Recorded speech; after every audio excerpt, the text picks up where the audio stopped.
let's get it started.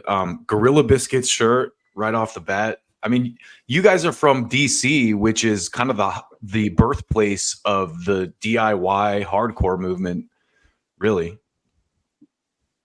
Yes, we are, and it's been very influential. I mean, me and the singer of the band grew up going to hardcore punk shows here. We were just teenagers, and it totally shaped, our entire perception of how to do a band.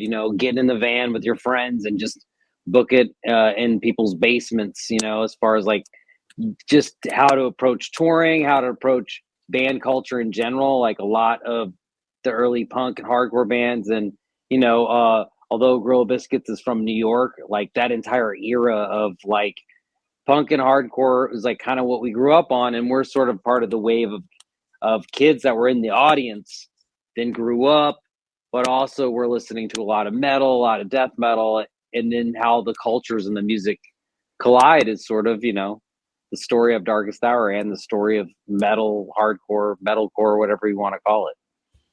Yeah.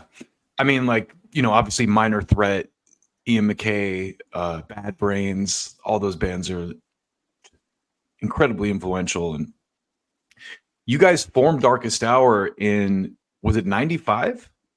Yep, we formed in September. Our first show was September 23rd, 1995, but we've been practicing for a couple months before that, obviously. And it was sort of off the tail of kind of going to our first hardcore punk shows. I'd been in some other bands, and we'd been doing other bands here and there before, but it was sort of like, maybe even our third or fourth attempt at doing a band, and it's just kind of how it was when we were younger. And it's kind of crazy to be in that same band 30 years later. Yeah, we talked to a lot of bands, and it's incredible that you and John are original members. It's rare that original members stick it out that long. Well, yeah. Also, it's notable that our bass player Aaron and John and I have been friends since high school. So he actually was one of my oldest friends from when I first even got into music too. So even though he hasn't been in the band the entire time, his musical journey and path has been totally parallel, and it just feels like family. Tito, our tour manager, he's been with the band over 2 decades. Travis, our drummer, he's been in the band at least 12 years now. It's like everybody's kind of really found their own place here. And even Nico, our newest member, he's been in the band only a couple years, just having known him before and him having knowing the band, it just kind of just feels like, I don't know, man, that we've been in this band for a lot longer than 30 years, but at the same time, we have the energy to do this like we just started kind of thing. Yeah, I listened to the new record. It's phenomenal. I can't wait for people to hear it. It's got I love when bands are able to do this. It's got a lot of the energy that I love about Darkest Hour when I first heard you guys back in the Undoing Ruin era, but then it has also some kind of fresh elements as well that kind of bring it into the new era. Well, we kind of like had this mission statement on the record to see if we could make people feel both nostalgic but also excited about something new.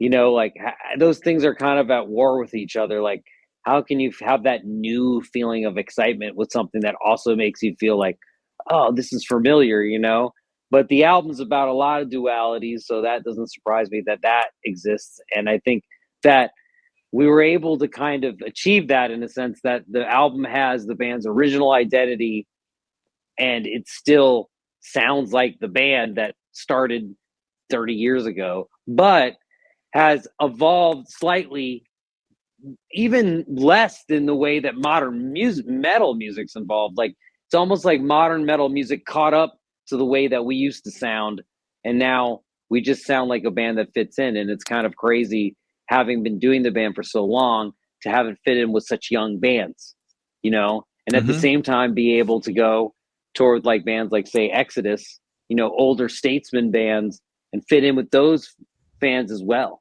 You know what I mean? And that, I think, is a special place that Darkest Hour kind of exists in right now. It's hard to be that band because you have to be able to have a little bit of the old and a little bit of the new, kind of like what, the feeling we're talking about.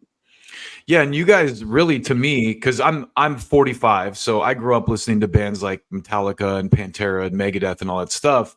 And then in the 2000s, after kind of new metal broke, there was this wave of bands that were kind of like a throwback to OG thrash, you know, like Lamb of God, Black Dahlia Murder, and you guys are, I think, and Killswitch Engage, you know, all those kinds of bands. So it's almost kind of like at this point in time, you guys are the elder statesmen of metal now. The Well, torch we has been were, kind of passed. yeah, we were a part of the new wave of heavy metal and American heavy metal, and now it ain't so new.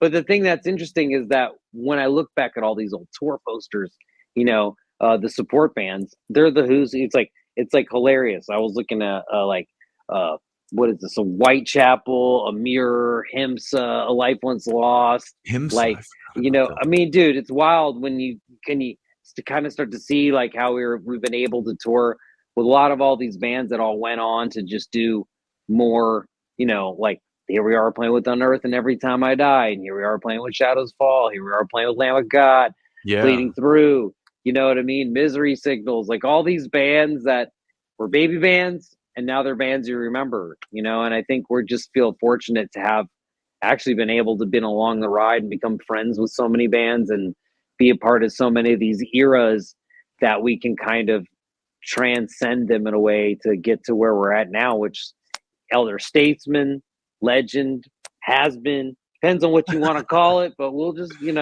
we're I happy to be over mean, here. You know what I the, mean?